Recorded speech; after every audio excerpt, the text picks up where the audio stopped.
much. It is great to be here tonight.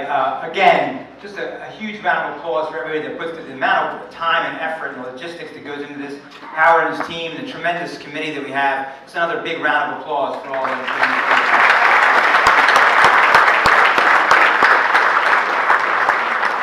And of course, we love that we're here in Salem County. Salem County is our home. It has been the home of Ranch Oak for 60 years. We couldn't be prouder to collaborate and partner with the Grove to put this on every year. So let's have a big round of applause for the Grove.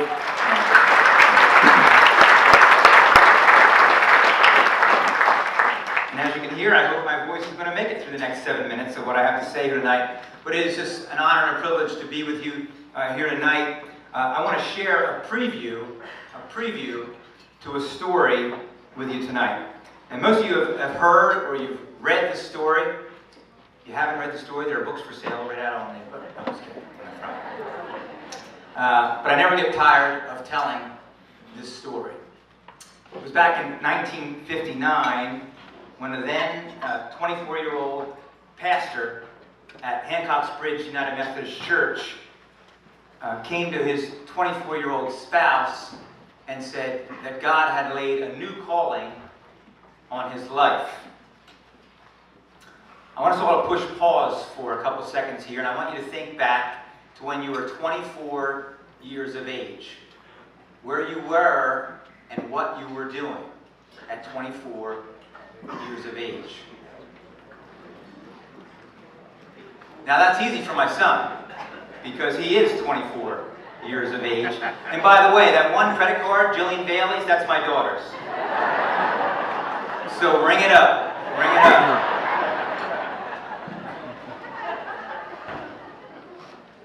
See, this young man, as the story goes, had recently gone to the Gloucester County Courthouse to advocate for a teenager who had gotten himself jammed up with local law enforcement.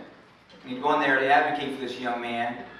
And as he was leaving the courthouse that day and coming down the steps of the Gloucester County Courthouse, and many may have been there throughout the years, he felt like God's hand had reached down and touched him and said, "We've got to do something else. We've got to do something different for these kids." And he was led to leave his current role within the United Methodist Church and create a new home, a community, as you will, where teens and their families could find healing. A concept that was new to the world of youth services at that time in the late 50s, early 60s here in America. And let's remember something very important as we think about those two 24-year-olds. They had no money. They had never owned their own home. And who would have thought that they could get somebody to back them in buying over 100 acres of property in Salem County, New Jersey, with that portfolio. Oh, and another thing. My mom was pregnant with her first child, our oldest sister, Leanne, at the time. To create this healing community, they had to rely on their own community. Young pastors like themselves, current and former members of the rural churches that they had served at that time. Family members, a young local attorney that they knew from Penns Grove, New Jersey. If you go back to the records, you see the name Don Maston on many of those forms. And then they had to rely upon strangers, frankly, that would give them their time, their talent, and their treasure. And so the story began with the purchase of what would become nearly 200 acres of farmland in Alloway Township, Salem County, New Jersey. And yes, they lived in a farmhouse that was adjacent to a barnyard with two silos there on the early Alloway campus. It was a straightforward message. These are the kids and the families that I care about. This is what I want to do for them. And this is why I need your help. The story continued with the creation of Ranch Oak Incorporated, a nonprofit 501c3 corporation that they turned that land over to, and now that owns that land. The local families, mostly farming families, helped build the first treatment home, where the first 12 adolescent boys came to live with my mom and dad, and then my sister Leanne and my sister Liz at that time. A ministry that not only fully accepted, a ministry that at that time was not fully accepted by the community in which it was started, and sometimes we deal with those situations even today. And if it's not obvious to you, a third member of the family joined shortly after that. And so with my sisters, I experienced firsthand the hard work, the commitment, and perseverance displayed by our parents and what it took to be in charge of a mission like Ranch Hope in its early stages. That no person is a stranger, and that you honor God through your reliance on and relationship with Him and your neighbors. Yes, growing up with 30 to 40 older brothers, I had a very interesting vocabulary at a young age. Sorry, Mom. Occasional black eyes, bloody lips. But I always know that those 30 to 40 guys always had my back. So I've cherished having the same opportunity and working shoulder to shoulder with our great staff and our volunteers, as well as so many other community leaders, many of whom join us here tonight and have collaborated with me in my professional career at Ranch Hope over the past 30 years. The past 20 as of July of this past summer as the Chief Executive Officer of this great organization.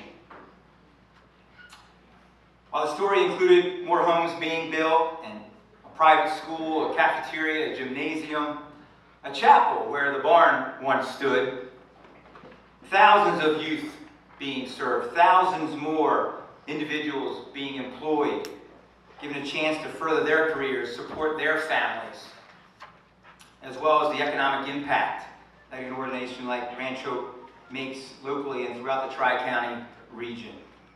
Ranch Hope has always been about its core beliefs in the gospel of Jesus Christ, and building relationships build on sharing these core beliefs with all that are involved with this mission.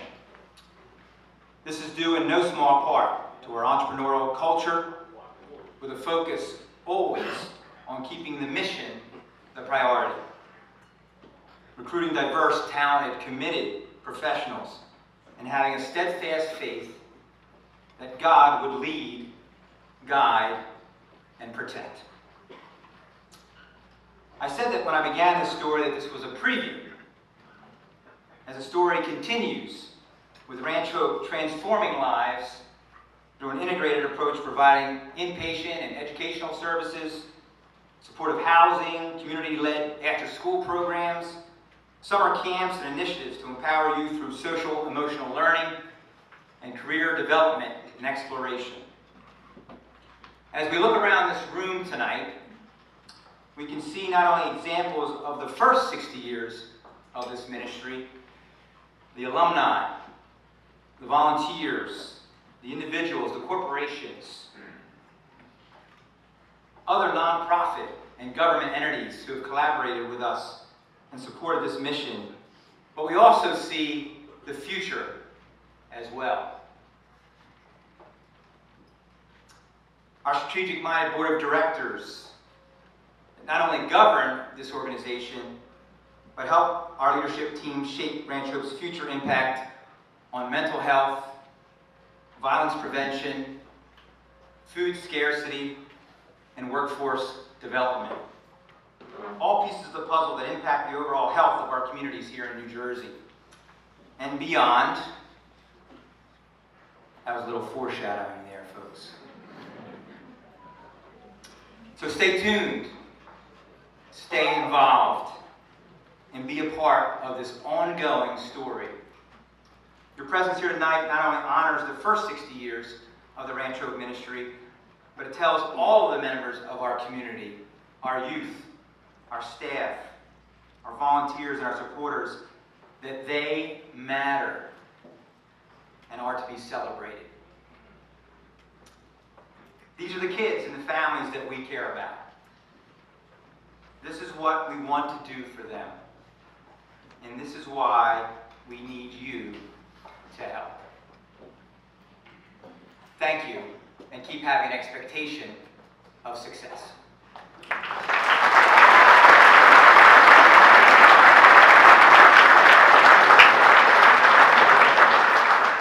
called me and asked me, I was eager.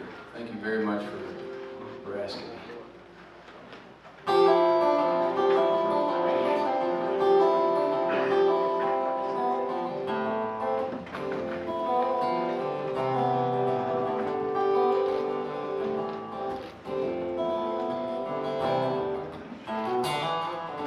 Remember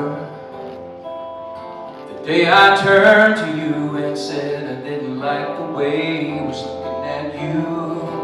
Yeah, made you laugh. You just couldn't get what I was saying. It's my imagination. So do you believe me now? Guess I really wasn't that crazy. Knew what I was talking about. Every time the sun goes down, he's the one that's holding you, baby. Me, I'm missing you way across town. Do you believe me now?